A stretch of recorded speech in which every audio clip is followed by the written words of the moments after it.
Hello and welcome to our webinar. In this webinar, we're going to talk about phase 2 of the detox process that your body has on a daily basis. So for a little review, last week we covered phase 1. And again, this week we're going to look at phase 2 detox, and there's a total of 3 phases. Let's take a look at that.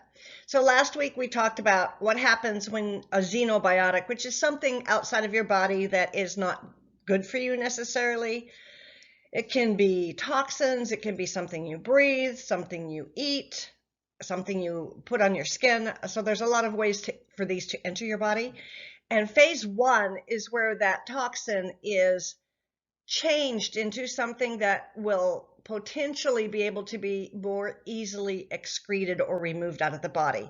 So those processes include oxidation, which is adding oxygen, reduction, which is reducing part of the molecule, or hydrolysis, which is adding a water.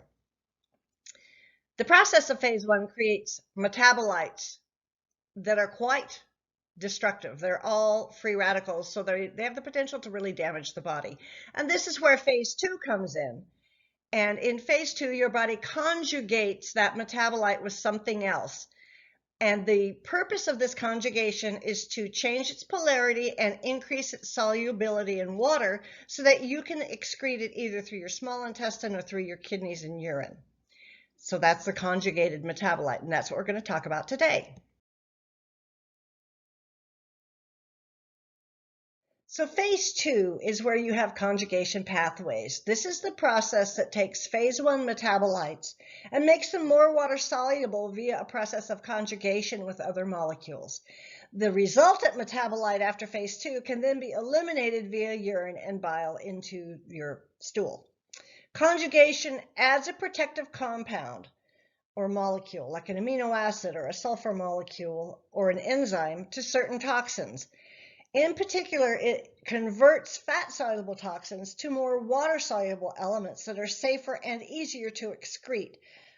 Fat has a tendency to stick. Water is more easily removed out of the body. There are 6 different conjugation pathways. They are all enzyme dependent and also dependent on very specific micronutrients from your diet.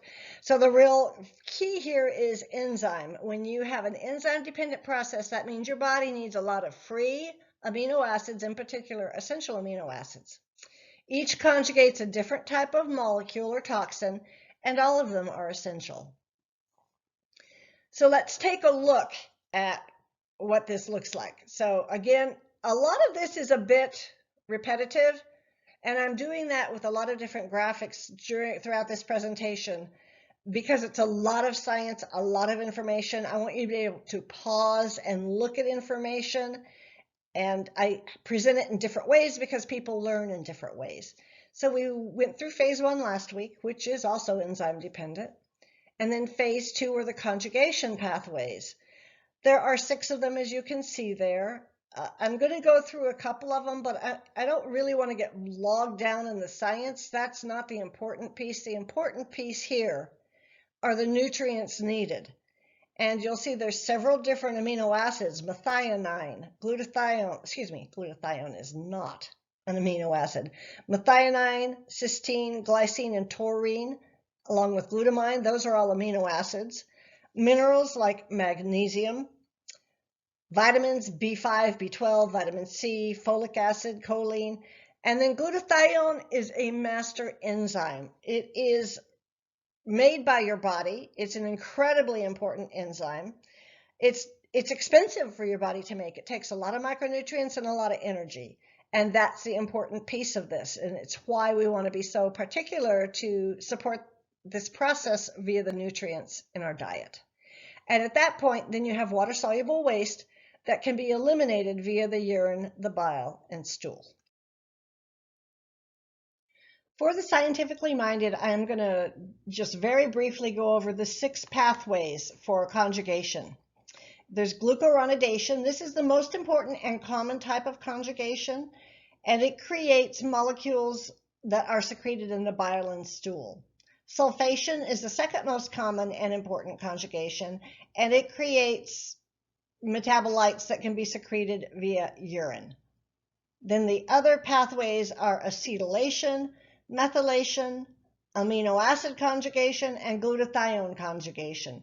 Each of these require vitamins, microminerals, free amino acids, and most importantly of all, it requires that your body has the vitality or energy to be able to take the elements from your diet, create the correct molecules, and go through this process. It's a very energy-rich process. If you are chronically ill or have something else going on in your life, you are likely to not have as effective of a daily detox process because your energy is not freed up for this. And that can lead to more and more issues as time goes on and toxins accumulate. So let's look at another graphic. As I said before, I'm going to show a lot of graphics. So phase 2 detoxification begins with what is called a neutralized toxin. This is the toxin that's coming up from phase 1. It's not really neutralized. It's neutralized from its original dangerous form, but now it's in another more dangerous form that is smaller. Some of this from phase 1 has probably already been handled and excreted, but now you're left with these metabolites that phase 2 has to handle. And these pathways, the glutathione pathway is glutathione dependent. This is a master enzyme. Your body uses it for many, many, many processes. And as I said before, it is an energy-rich process. You have to have a lot of energy available to create glutathione. You have to have all the micronutrients available to create glutathione. The amino acid pathway requires, for example, glycine, which is only one of the amino acids that is needed, but it's an important one. Methylation requires SAMe. This is a molecule that your body creates that is dependent on B12. Sulfation requires cysteine and methionine, which are amino acids, and it also requires sulfur. Acetylation requires molybdenum, which is a type of mineral, a micromineral, and another molecule, acetyl molecule. Glucuronidation requires glucuronic acid. Point of this is that each of these elements that your phase 2 system is dependent upon is a micronutrient, or it is a element and nutrient your body creates from other micronutrients like glutathione and SAMe, for example. You cannot get really glutathione or SAMe from your diet. Your body really needs to make these. Oral supplementation with these is somewhat effective, but your body is meant to make them, and your body will make them when you have what is necessary. Once this pathway process is finished, that toxin, that final metabolite's ready to be excreted either through the bile into the intestines or through the urine and the kidneys into the urine. So what happens when phase 2 slows down? It's a problem. It can happen when you have a clogged liver. Often that is from diet, but it can be from disease. But probably more often it's because there's a lack of essential micronutrients in sufficient quantities. You really need phase 2 detox to occur as quickly as possible because the metabolites of phase 1 are quite dangerous and they need to be moved out as quickly as possible. They themselves will damage your liver. They go to the liver to be removed. If the liver can't do it, the liver gets more and more damage. Diet is so essential for a detoxification process. And we hear a lot about how detoxing is just like adding clay and adding enzymes and it lasts for a week or two and then you're healthy. That's not how it works. I mean, you can make a start on a cleansing process doing that, but you need to support daily detox to stay healthy. So an example of how that can play out, and it happens to a lot of people, you activate phase 1 by consuming a glass of wine at night. But if you have a sluggish phase 2, the alcohol breakdown toxins will sit in your body for hours, and that can lead to a severe hangover, insomnia, and brain fog. So for people who drink very little, but they have these really strong reactions to alcohol, it could mean that their ability to detoxify alcohol is genetically weak, or it could mean that they are quite toxic. There is growing evidence suggesting that certain diseases are the direct result of damage to the body that is a result of poor or slow phase 2 detoxification.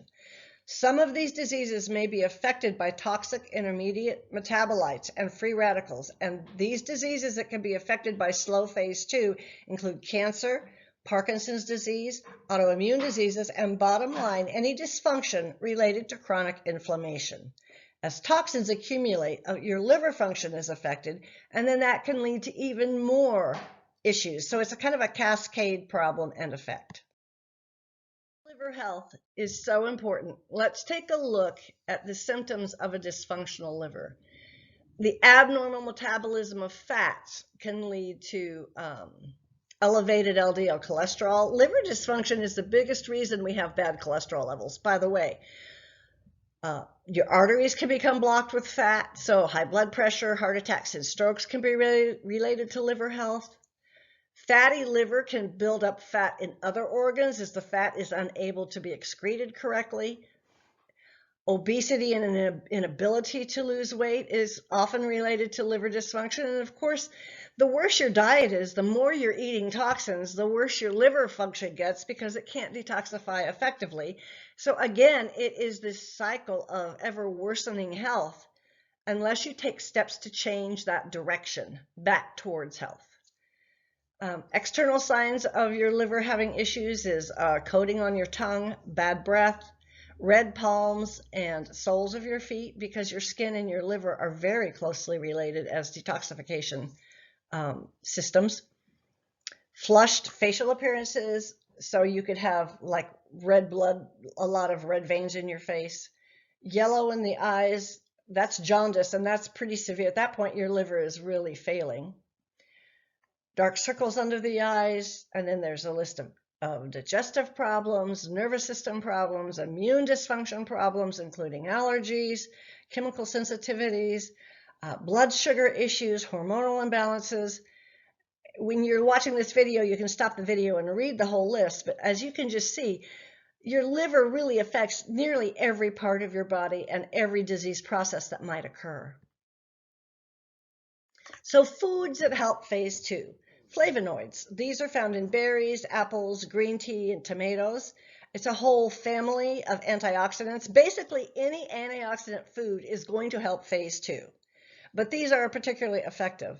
Ellagic acid, which is found in red grape skin, garlic, and rosemary. Citrus, except for grapefruit. Grapefruit is one of those things that stops the process. So it's useful when you're over detoxifying, which can happen when you're cleansing.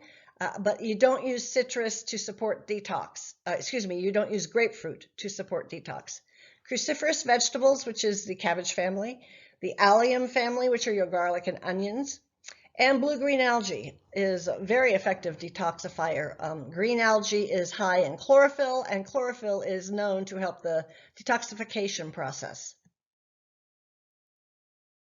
So once again, I'm going to have another graphic. Again, a lot of this is repetitive, but I want to repeat it because it is just so important, and it's a lot of science. It's a lot to understand. So first you intake a toxin. Many of them are fat soluble, but not all of them. Phase 1. So the important piece of this is the required nutrients: B12, B3, B6, folic acid. Again, and then B2, then B12. So all your B family. Glutathione, amino acids, flavonoids, and phospholipids, which is a type of fat. You need essential fatty acids, basically. Then the intermediary stage, which is where phase 1 has partially metabolized your toxins, and these are highly reactive. This is where it gets dangerous, really dangerous for your body, and that is where you need a lot of antioxidant protection, including carotenoids or carotenes, but carotenoids, any of the pigment family that's orange, yellow, red, coenzyme Q10, which your body can make, but it's often a good idea to supplement, vitamin C, thiols, which are a type of molecule found in garlic, onions, and cruciferous vegetables, tocopherols, which is the vitamin E family, the minerals selenium and copper and zinc and manganese. Most of these are microminerals, although zinc you need a lot of. Bioflavonoids, again, it is a cofactor for a lot of other vitamins, in particular for vitamin C. And pycnogenol, which is another antioxidant. But again, the important piece of this is to understand you want your diet rich in micronutrients and antioxidants. And that allows your body to get to phase 2. And in phase 2, you need a lot of different amino acids, and you also need minerals, which they don't list there, but they should. And then that allows your body to get to phase 3, which is basically the waste products. And you'll see bile and kidneys, which is urine and the small intestine, that all goes through the liver. You can also remove some toxins via your skin through sweating. And your skin will be used and used more and more as your liver gets less and less able to function. So if you have issues with chronic skin breakouts, you might look into your liver health. So the next webinar in our series next week is going to talk about the details of phase 3, or the removal of these toxins that your body has metabolized out. I hope you have a wonderful day. Thank you.